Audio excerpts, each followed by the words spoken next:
நிறுத்துங்க. வாங்க தலைவா, இங்கதான் தலைவா. வாங்க வாங்க தலைவா, வாங்க தலைவா. அது தெரியுதுல்ல தலைவா, அது ஒத்த கொண்டு கிராமம். தலைவா, அந்த ரமேஷ் சரியான கிளாடி தலைவா. எப்படி வச்சிருக்கான் பாத்தீங்களா? ஊருக்கு ஒதுக்குப்புறமா யாருக்கும் சந்தேகம் வராத அளவுக்கு வால்பாறை அவுட்ல வந்து தங்கியிருக்கான். நாம வால்பாறைக்குள்ளே அவனை தேடிட்டு இருக்கோம்.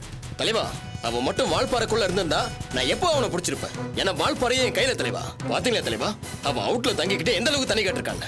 அவன் மட்டும் என் கையில கிடைச்சா அவனை இங்கிருந்து தூக்கிட்டு போய் உண்டுல நாக்கிடுவேன். அவனை பிச்சர் பிச்சு. ஏன்பா, இங்க கணேச வீடு எங்க இருக்கு? இதோ இங்க இருக்கு. அதான் கணேச வீடு. அதான் கணேச வீடு நல்லா தெரியுமா உனக்கு? இருக்கிறதே 4 வீடு தான். அதான் கணேச வீடு. எதுக்காக கணேசனை பார்க்க வந்திருக்கீங்க? உறவுக்காரங்க, அதான் பார்க்க வந்தோம். அப்படியா? சரி போய் பாருங்க. தலைவா, அதான் வீடு கன்ஃபார்ம்.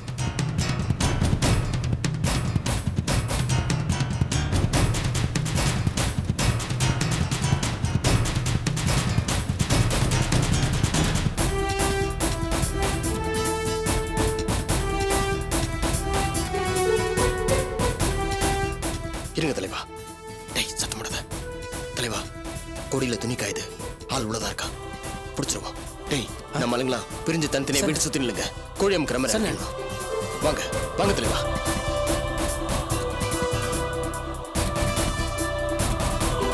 வாங்க தலைவா.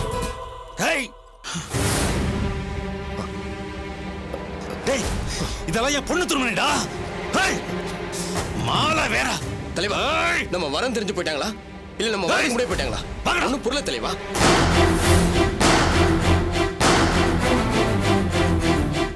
டேய், நாம வர விஷயம் தெரிஞ்சு இப்ப தடவை தப்பிச்சிருக்காங்க.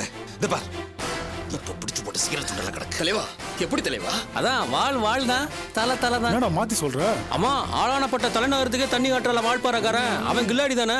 டேய், பிடிப்பண்டா, பிடிப்பேன் பிடிப்பேன். பிடிக்கவே முடியாது. கிளம்புங்க.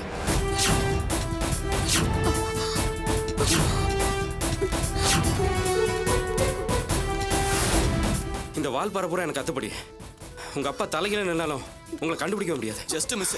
நீ மட்டும் சொல்லன்னு வச்சுக்க, இந்நேரம் அவங்க கையில மாட்டிருப்போம். ஆமா, நீ எப்படி கண்டுபிடிச்ச? எப்போ ராஜசேகரை எதிர்த்து உங்களை சேர்த்து வைக்கணும்னு நான் முடிவு பண்ணணும், அப்போவே அவருடைய பலம் என்ன பலகீனம் என்னங்கிற எல்லாத்தையும் நான் தெரிஞ்சுக்கிட்டேன். அவர் எங்கே வேணாலும் எப்படி வேணாலும் வந்து தேடுவார் எனக்கு தெரியும். அதனால தான் ரெஜிஸ்டர் ஆஃபீஸில் எங்கள் பழைய ரேஷன் கார்டு அட்ரஸை கொடுத்தேன். கொஞ்ச நேரத்துக்கு முன்னாடி எங்கள் அம்மா என்கிட்ட ஃபோனில் பேசும்போது அவங்க குரலில் லேசாக ஒரு நடுக்கம் தெரிஞ்சுது. அது மட்டும் இல்லை, என்னைக்கும் எதுவும் சொல்லாது எங்கள் அம்மா ஜாக்கிரதையாருன்னு சொன்னாங்க. அதுவே என் மனசில் உறுத்தலாக இருந்தது. மறுபடியும் ஃபோனை போட்டப்ப சுவிட்ச் ஆஃப்னு வந்தது. எங்கள் அப்பாவுக்கும் அம்மாவுக்கும் ஃபோனை சுவிட்ச் ஆஃப் பண்ண கூட தெரியாது. அப்படின்னா ஃபோனு வேறு யாருக்கிட்டேயே மாட்டியிருக்குன்னு என் மனசில் ஒரு சந்தேகம் ஏற்பட்டுச்சு. அதான் நான் உங்களை அவசர அவசரமாக அங்கேருந்து கூட்டிகிட்டு வந்தேன். அதனால தான் இவ்வளோ பெரிய ஆபத்துலேருந்து நம்ம தப்பிச்சோம்.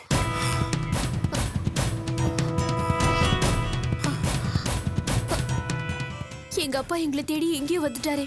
இப்ப என்ன பண்றது? இனிமே நீங்க வால்பாறையில் இருக்கிறது ஆபத்து. உடனே இடத்த மாத்தியாகணும். வாங்க. பாத்து.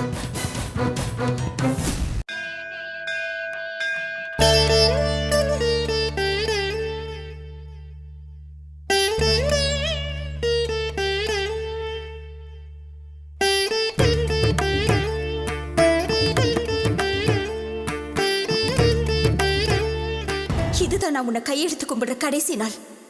இதுக்கப்புறம் நான் உன்னை கும்பிட மாட்டேன். உன் முகத்துல விழிக்கவும் மாட்டேன். இது உறுதி.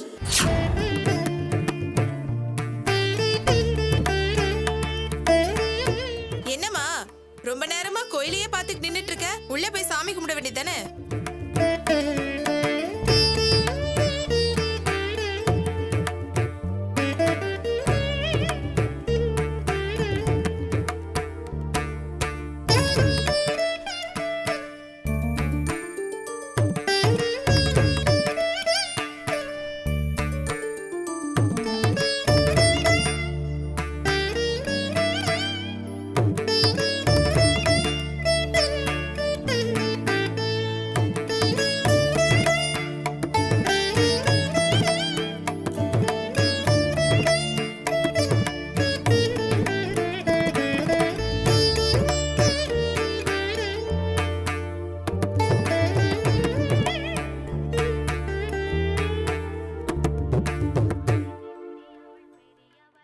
என்ன பாக்குற? உன் சந்நிதிக்கு வரமாட்டேன், உன்னை கையெடுத்து கும்பிட மாட்டேன்னு உன்கிட்ட சவால் விட்டுட்டு போனவ இப்ப எந்த முகத்தை வச்சுக்கிட்டு இங்க வந்திருக்கேன்னு பாக்குறியா? இனிமே உன் சந்நிதிக்கே வரமாட்டேன், உன்னை கையெடுத்து கூட கும்பிட மாட்டேன்னு சொல்லிட்டு போனனே, எதுக்காக? ஒரு தப்பான மனுஷ கையால என் கழுத்துல தாலி கட்ட வச்சிட்டேங்கிற கோவத்துல தான் நான் அப்படி சொல்லிட்டு போனேன். அந்த மனுஷன் தப்பானவர் இல்ல, தங்கமான மனுஷன் புரிஞ்சுக்கிட்டு அவர் கூட வாழணும்னு நினைச்சப்போ எங்க 2 பேரையும் இப்படி பிரிச்சு வச்சிருக்கியே, அது எந்த ஜென்மத்து தண்டனையோ பாவமோ அதையும் நான் சகிச்சுக்கிட்டேன். ஆனா அவர் கட்டின தாலியே என் கழுத்துல இருந்து இறக்க பாக்குறியே, உனக்கு ஈவ இறக்கமே இல்லையா? நாங்க அப்படி என்னதான் பாவம் பண்ணிட்டோம்? உலகத்துல கொலை பண்றவ, கொள்ளை அடிக்கிறவ, என்னென்னமோ தப்பு பண்றவங்க எப்படி சந்தோஷமா வாழ்ந்துட்டு இருக்காங்க. மத்தவங்க மேல அன்பு காட்டுறதும் உதவி பண்றதும் பிரியமா இருக்கிறது மட்டுமே அவரோட குணம். நானும் அந்த மாதிரி குணத்தோட தான் வாழ்ந்துட்டு இருக்கேன். இப்படிப்பட்ட எங்க 2 பேரையும் ஏன் விரட்டி அடிக்கிற? பொண்டாட்டிக்காக குடும்பத்தையே விட்டுட்டு போறவங்க மத்தியில என் மேல அவர் உயிரையே வச்சிருந்தாலும் அவர் குடும்பத்தை பிரிய மனசு இல்லாம தான் என்ன பிரிஞ்சிருக்காரு. இப்போ அவர் இந்த உலகத்தை விட்டு பிரிக்கணும்னு முடிவு பண்ணிட்டியே, என்ன அனாதையாக்குறது பத்தாதா? அந்த குடும்பத்தையே அனாதையாக்கணுமா? இதுதான் உன் தாய் உள்ளமா? இதுதான் உன் கருணையா? எந்த ஒரு பொண்ணுக்கும் புருஷன் வீட்டுல ஒரு பிரச்சனைனா ஓடி வந்து அம்மா மடியில விழுந்ததா ஆறுதல் தேடிப்பாங்க. ஆனா என் புருஷனுக்கு இப்படி ஒரு பிரச்சனை தெரிஞ்சிருந்தோம் எங்க அம்மா கிட்ட வாய் விட்டு அழ முடியலையே. அப்படி ஒரு நிலைமையை நீ உருவாக்கிட்டியே. உலகத்துல இருக்கிற எந்த ஒரு பொண்ணுக்கும் இப்படி ஒரு நிலைமை வரவே கூடாது. ஒருவேளை நான் உன்கிட்ட வந்து இந்த மாதிரி எல்லாம் கெஞ்சணும் கதறணுங்கிறதுக்காக தான் எனக்கு இப்படி ஒரு நிலைமையை உருவாக்கிட்டியா? சரி, உன்கிட்ட விட்டு சவால்ல நான் தோத்துட்டேன், அதை நான் ஒத்துக்கிறேன். அவர் உயிருக்கு போராடிட்டு இருக்காருன்னு தெரிஞ்சும் 10 அடி தூரத்துல இருந்தோம் அவரை என்னால பார்க்க முடியாம போச்சே. அப்ப நான் எவ்வளவு துடிச்சிருப்பேன், எவ்வளவு வேதனைப்பட்டிருப்பேன். ஆனா பக்கத்துல இருந்த என் அம்மா நான் அவரை பார்க்க போகாம இருந்ததை நினைச்சு என்ன பாராட்டி பேசினாங்க. என்னோட சோகத்தை கூட வெளிக்காட்ட முடியாத நிலைமையில கொண்டு வந்து வச்சிட்டியே. வாசு தான் காதலிச்ச பொண்ணோட ஓடி போய் எப்படியோ சந்தோஷமா இருக்கான். ஆனா அவர் ஒரு தப்பும் பண்ணாம இப்படி சித்திரவதை அனுபவிச்சிட்டு இருக்காரு. உன் குழந்தைகள்ல நானும் ஒருத்திங்கிறது உண்மையா இருந்தா, நீ சக்தி உள்ள தெய்வமா இருந்தா அவர் உயிரை காப்பாத்து. அவர் கூட நல்லபடியா சந்தோஷமா வாழறதுக்கு தான் எனக்கு கொடுத்து வைக்கல. அவர் நல்லபடியா இருக்காருங்கிற அந்த சந்தோஷத்தையாவது எனக்கு கொடு.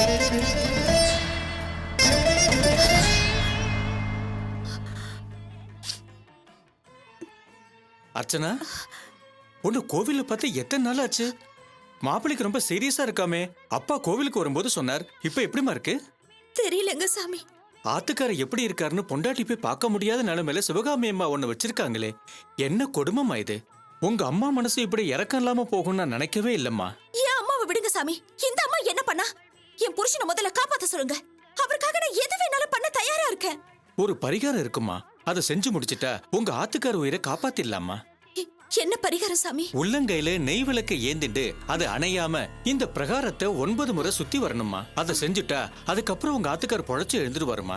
அந்த பரிகாரத்தை நான் இப்பவே பண்றேன் சாமி. தாராளமா பண்ணுமா.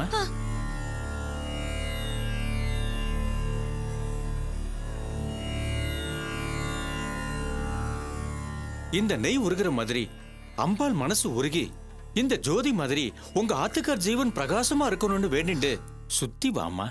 சரிங்க சாமி.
பிரார்த்தனையை முடிச்சிட்டியோன்னு அம்பாள் உனக்கு மனம் கொணாம எல்லாம் நன்னா பண்ணி கொடுப்பா.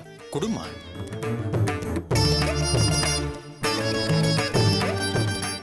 என்னம்மா இது கை இப்படி கொப்பளிச்சிருக்கு? அவர் குணம் ஆகிறதுக்காக நான் என்னையே எரிச்சுக்க தயாரா இருக்கேன். இருமா, அம்பாளுக்கு அர்ச்சனை பண்ணி பிரசாதம் கொண்டு வந்து தரேன். மனசார வேண்டிக்கம்மா.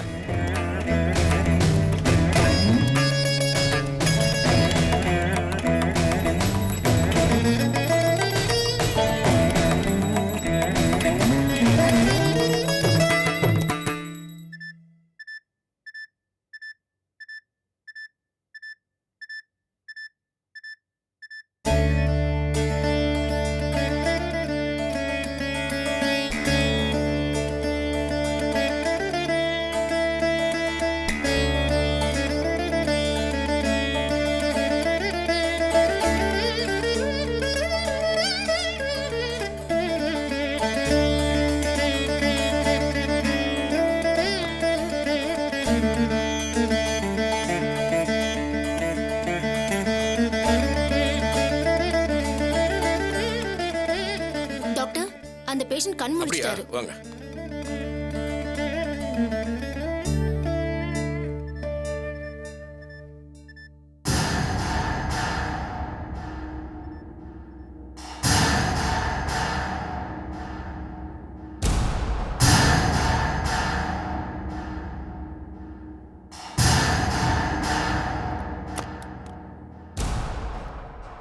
டாக்டர் டாக்டர் பயப்படாதீங்க, அவர் எல்லா ஆபத்தையும் தாண்டி கண்ணு முடிச்சிட்டாரு. டாக்டர் நாங்க போய் எங்க புள்ளைய பார்க்கலாமா? கண்டிப்பா. நீங்க எல்லாரும் அவரை பார்க்கணும்னு நைட்லாம் கண்ணு முடிச்சு தூங்காம காத்துக்கிட்டு இருக்கீங்க. கொஞ்சம் அமைதியா அவரை தொந்தரவு பண்ணாம போய் பாருங்க. சரி டாக்டர். Thank you doctor.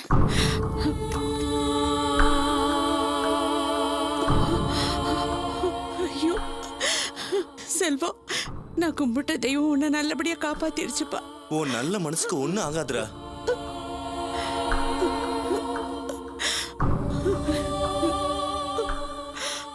அண்ணா, செல்வம்,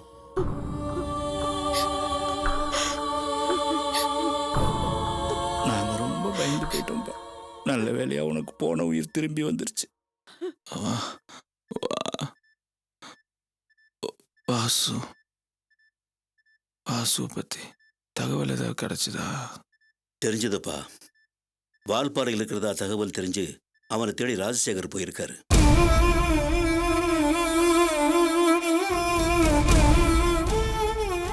உன்னோட இந்த நிலைமைக்கு அவன் தான் காரணம். அவனை நான் வெட்டாம விட மாட்டேன்.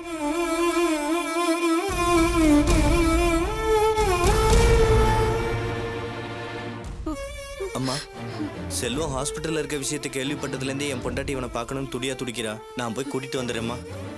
வரேன்ப்பா. சரிப்பா. எங்க ரொம்ப டிஸ்டர்ப் பண்ண கூடாதுன்னு டாக்டர் சொல்லிருக்காரு. பாத்துட்டீங்களா? கிளம்புங்க. வாங்க.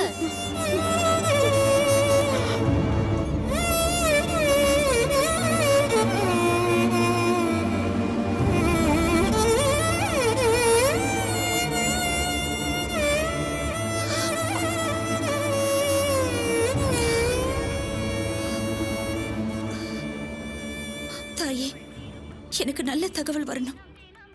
நீ சக்தி உள்ள தாய்ங்கிறது உண்மைனா சாயங்காலத்துக்குள்ள அவர் குணமாயிட்டாருங்கிற தகவல் எனக்கு கிடைக்கணும்.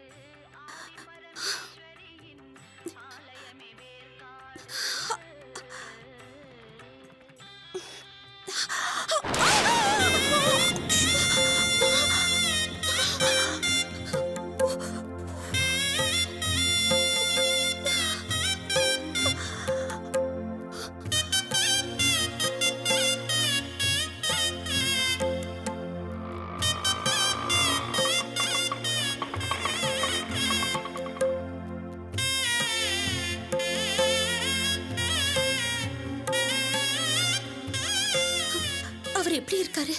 அவன் எப்படி இருந்தா உனக்கு என்ன?